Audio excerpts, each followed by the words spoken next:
Ashamaa harka fuunii kabajamtoonni fi hordoftoonni maatii mastuutuuf taatan hundi keessanuu kan biyya keessa jirtanis kan biyya ambaa keessa jirtanis nageenya araarri waaqayyo isiniif haa baay'atu jecha akkam jirtoo nagaa jirtoo ani nagaa kooti galata waaqayyo akkasumas hundi keessanuyyuu argaa jirtoo ani miidiyaa irratti ta'aa jiru jechuudha. Dhugaa baay'ee ara baay'ee tokko ulfaata dhugaa waaqayyo jechuudha. Ani baay'ee natti ulfaate dhugaa baay'ee tokko maaliif inkaan nama ofii dhiisi nama biyya ofii dhiisi zeegaa nama biraatiyyuu gaafa si biraa wanni tokko irra ga'e gaafa miidhame haga namatti dhaga'amu dhugaa hundi keenya iyyuu kanuma argine jechuudha. Dhugaa ani beekan obboleewwan keenyaarra hojiidhaaf jiranii biyya isaanii keessaa ba'aatoo galaana bishaanitiin nyaachamaa lubbuun isaanii ulfatti badaa karaa irratti beelan du'aa ani dhugaa ani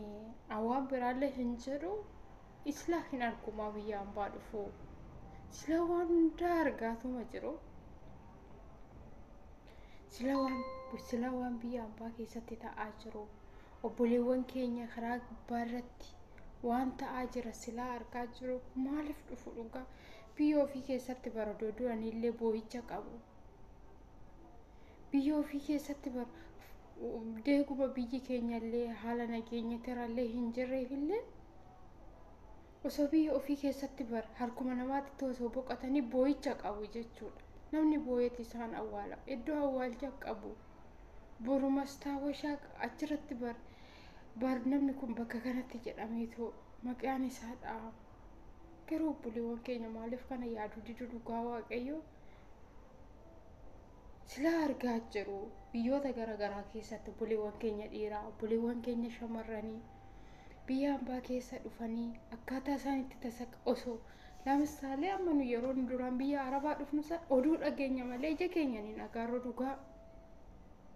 ኦጋ ቶርባን ዱር ኦጋ ሰደቲን ዱር ኦጋ ሰገሊን ዱር ቢያንስ በርኩማ ለማፊ ጃሃ ቶርብ ሰደት ኑ ከነ ሀነ ሂን አጋረ ዱጋ አካ አማ ሚዲያ አራት ተአጅሩ ከነት ኡማ ጀቸ ደገኛ ማለ ብልብል ቀባኔ ቴክኖሎጂ ነካራ ከነት በበላቴ ትሴ ወሪ ኤጉዩ ብልብል ቀባቴ wantoota garaagaraa har'a ilaalaa jiru kan nu hin laallu tur tiiktookii maal akka ta'e hin beeknu biyya ambaa keessa dhufnee waa'ee tiiktookii baran silaa namni amma waa'ee tiiktookii ni beeka waa'ee yuutuubii feesbuukii karoota garaagaraatiin miidiyaa garaagaraatiin argaa jiru garuu maalidhaaf lubbuu ofii irratti faradu ani dhugaa anna ajaa'iba gizee tokko